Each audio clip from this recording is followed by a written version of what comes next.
राजस्थान के एक छोटे धूल भरे गांव में, जहां जिंदगी धीरे धीरे चलती थी। अर्जुन, एक जिज्ञासु जवान लड़का, अपने दिन इधर उधर घूमते हुए बिताता था, कुछ रोमांचक खोजते हुए जो उसकी एकरसता को तोड़ सके। एक दिन जब वह अपने दादाजी का स्टोर रूम साफ कर रहा था, तो उसे एक पुराना लकड़ी का संदूक मिल जाता है जो धूल की मोटी परत के नीचे छिपा हुआ था। अर्जुन का दिल तेजी से धड़कने लगता है जब वह संदूक खोलता है और उसके अंदर एक पुराना नक्शा पाता है। नक्शे के किनारे फटे हुए थे और स्याही समय के साथ लगभग फीकी पड़ चुकी थी, लेकिन यह साफ था। यह कोई साधारण नक्शा नहीं था। उत्साहित और थोड़ा चिंतित होकर अर्जुन अपने दोस्तों विक्रम और लीला के पास दौड़ता है। विक्रम, एक मजबूत मशीनी जो हमेशा किसी कार्रवाई के लिए तैयार रहता था, नक्शे को देखता है और कंधे उचकाता है, इसमें खास क्या है? लेकिन लीला, एक पुरानी कथाओं की गहरी जानकारी रखने वाली पुरातत्वविद, हल्के से सांस खींचती है। यह तो अश्वत्थामा का नक्शा है, लीला धीमी आवाज में कहती है। उसकी आवाज में उत्साह साफ छलक रहा था। एक खोई हुई रियासत का खजाना। कहा जाता है कि यह सिर्फ सोना नहीं है, बल्कि एक ऐसी विरासत है जो हमारे गांव को सुखाड़ और गरीबी से बचा सकती है। अर्जुन का दिल तेजी से धड़कने लगता है। उनका गांव लगभग बर्बादी के कगार पर था, और अगर यह खजाना उन्हें बचा सकता था, तो उन्हें इसे ढूंढना ही था। बिना समय गंवाए तीनों ने अपना जरूरी सामान पैक किया और एक पुरानी जीप में सफर पर निकल पड़े। सफर लंबा और खतरनाक था, लेकिन उनका हौसला अटल था। राजस्थान की बंजर भूमि उनके आगे अंतहीन रूप से फैली हुई थी, लेकिन जैसे जैसे वे जंगल के अंदर और गहरे जाते गए, दृश्य बदलने लगा। हवा ठंडी होती जा रही थी और सामने दिखने वाला घना जंगल एक काले साए की तरह लग रहा था। लंबे मुड़े हुए पेड़ जैसे उन्हें देख रहे थे, उनकी शाखाएं हवा में चरमरा रही थीं। पृष्ठभूमि में एक पुराना लोकगीत धीमी गति से बज रहा था, जो हवा में तनाव को और बढ़ा रहा था। जैसे ही रात होती है, तीनों जंगल के किनारे अपना डेरा डाल लेते हैं। अजीब आवाजें चारों ओर गूंज रही थीं, पत्तों की सरसराहट, दूर से आती हुई चीख और हवा में घूमती रहस्यमयी फुसफुसाहट। अर्जुन के अंदर एक अजीब सी घबराहट होने लगती है।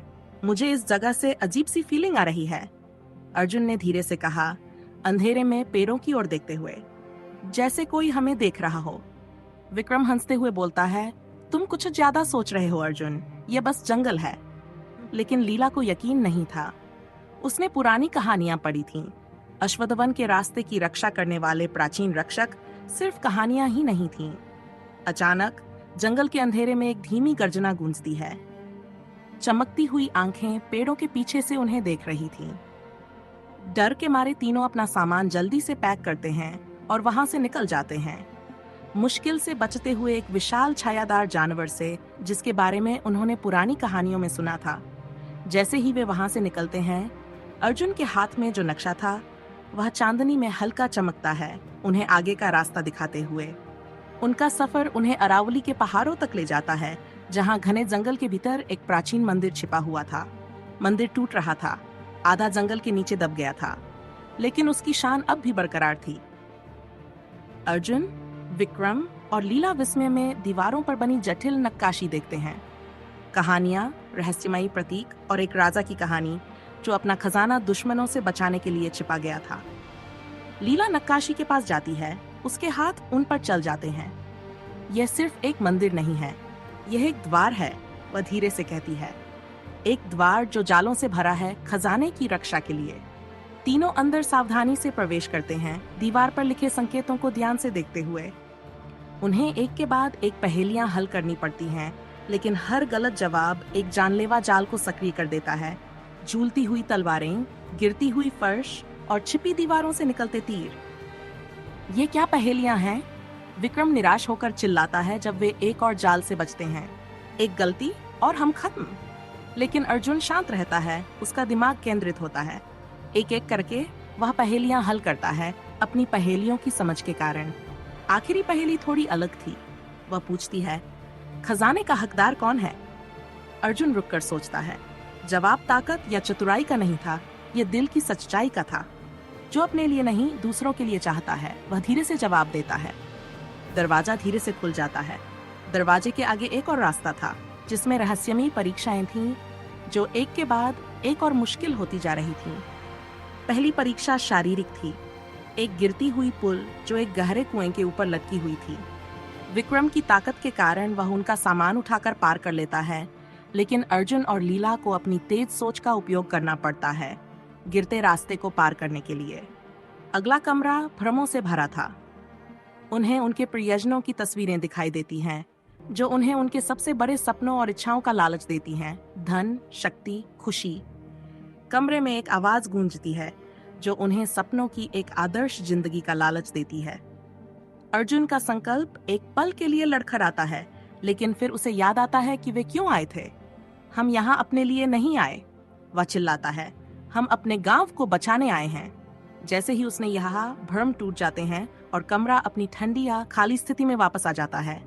लीला परीक्षा के बाद हाँफ रही थी, धीरे से बोलती है, ये परीक्षाएं हमारे शरीर की नहीं, ये हमारी आत्मा की परीक्षा ले रही हैं। अंत में वे एक कक्ष तक पहुंचते हैं जहां एक बूढ़ा आदमी प्रकट होता है।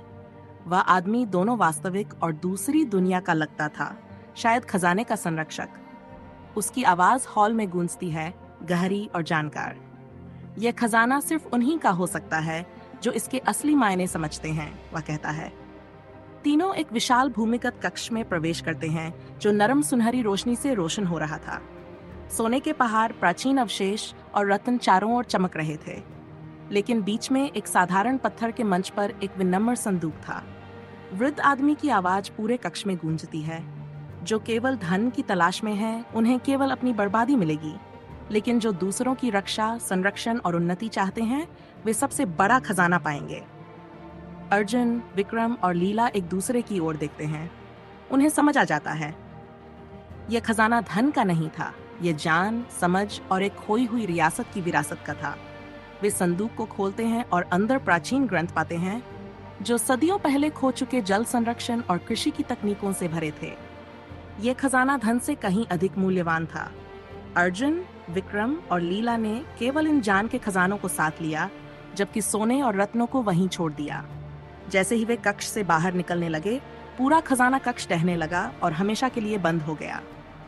गांव लौटते समय वे धन या सोने की थैलियों के साथ नहीं लौटे थे, बल्कि अपने साथ ऐसा अमूल्य जान लेकर लौटे जो उनके गांव की किस्मत बदल सकता था।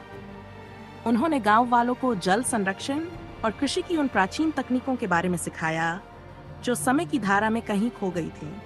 धीरे धीरे गांव फिर से हरा भरा होने लगा और खुशहाली वापस लौट आई। ये समृद्धि सोने की वजह से नहीं, बल्कि जान और समझ के कारण आई थी। सूर्यास्त के समय गांव की गालियां एक बार फिर जीवंत हो उठी और वह पुरानी संगीत की धुन फिर से धीमे से बज उठी, और फिर वही रहस्यमयी आवाज गूंजने लगी। हर खजाना सोना नहीं होता।